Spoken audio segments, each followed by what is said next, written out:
So, here's the thing.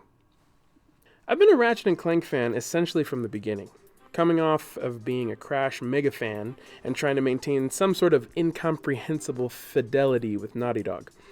I insisted that I had to be a Jak and Daxter fan only during the time of the PlayStation mascots or whatever. I soon came to realize that that was absurd, and I became a wholehearted fan of all of them. A moment of silence for my homie, Sly Cooper. Ratchet & Clank stood out for its tongue-in-cheek humor and myriad of cartoonishly absurd weapons. But the heart of the game was always the endearing relationship of the titular duo.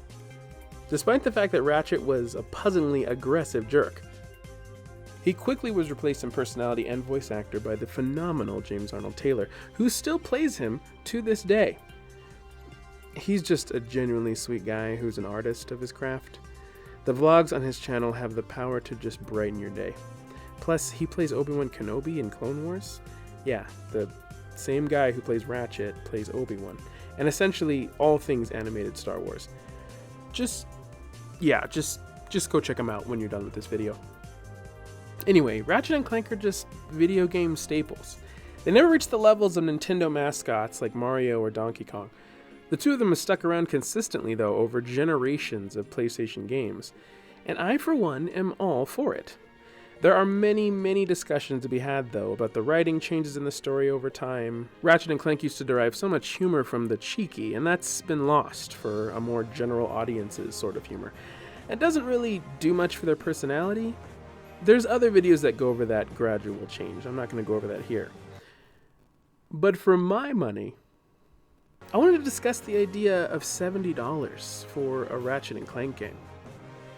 The ongoing story of Ratchet and Clank has been a fun one. A rags to riches story, or maybe should I say, a grungy ship mechanic fanboy to intergalactic superhero story that involves evil corporations, mad scientists, planetary destruction, alien battle arenas, and dimensional tearing. If symptoms persist, see a doctor. It's been great, and Ratchet is the last Lombax trying to find his lost race. The second PS2 game notwithstanding, but we don't talk about that little plot hole. So the addition of Rivet is an exciting one, a connection to his people, even though she is a rift apart. You see that? You see what they did there?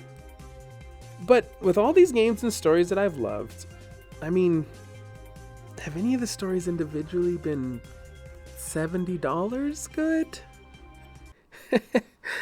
Hear me out, don't hate me. I hate to go too big picture, but is any story worth $70?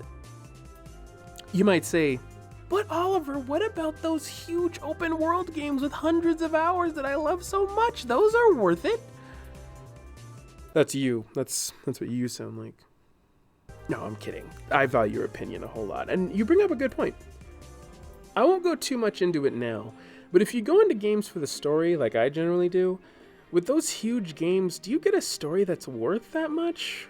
Or do you mostly get a story that may take up generally what you'd get out of a show, or maybe even just a movie, but with a ton of bloat in between of inconsequential optional side missions and quests and huge, mostly empty but very pretty vistas designed to take up your time between story beats? I mean, I love Ratchet and Clank. I'm cool if some version of it keeps going on forever, but I just don't know that any story, particularly in something as generally one note as the Ratchet universe is worth $70. That's nearly $100 for a single game. And I do not want them to intentionally inflate the game's value by turning it into a pointlessly bloated open world. I love Ratchet games that they're streamlined and clean and easy and just wonderful to consume. You have to criticize the business practices of the things you love so they don't get ugly and corrupt. I love this franchise, and I'm usually the first to jump on for a series like this. But this is getting a bit much, isn't it? I mean, I suppose this issue isn't about Ratchet and Clank in particular, but the games industry as a whole. To be clear, I am not at all advocating that games like Ratchet and Clank no longer be made unless they reach a $70 standard. I'm saying that essentially no game, especially at its base level, is worth $70 and change.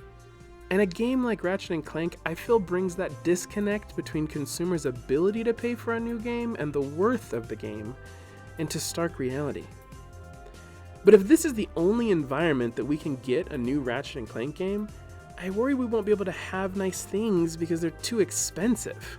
Will people show up in droves to drop $70 on a game like this? I suppose time will tell.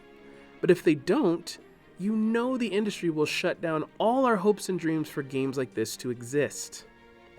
As a longtime fan, I know the fun and value of these games. This is a game series that belongs in the age of game prices being a tad more reasonable. And I don't know that haptic feedback, instantaneous load times, and detailed clarity on Ratchet's fur that I can't quite fully make out until God comes out with a 2.0 update on my eyeballs makes the game worth the price of a piece of furniture. I don't know. Maybe I'm just cheap. But I talked to a guy the other day about this, and he said something that I won't forget. He told me, yeah, I mean, when they said games are going to be $70 now, I just said, I guess I'll just never pay full price for a game again. And you know, I can't help but tend to agree with him. Thanks for listening to my rambling thoughts. If you like the way my brain works and you want to hear the stories that come out of it, check out my audiobooks. They are totally free, and I narrate them, and they're in the description, and they're right here on this channel. You don't even have to leave YouTube. Speaking of Ratchet & Clank in the industry, I'm trying to rhino the world of publishing. So help me out and check them out. Later.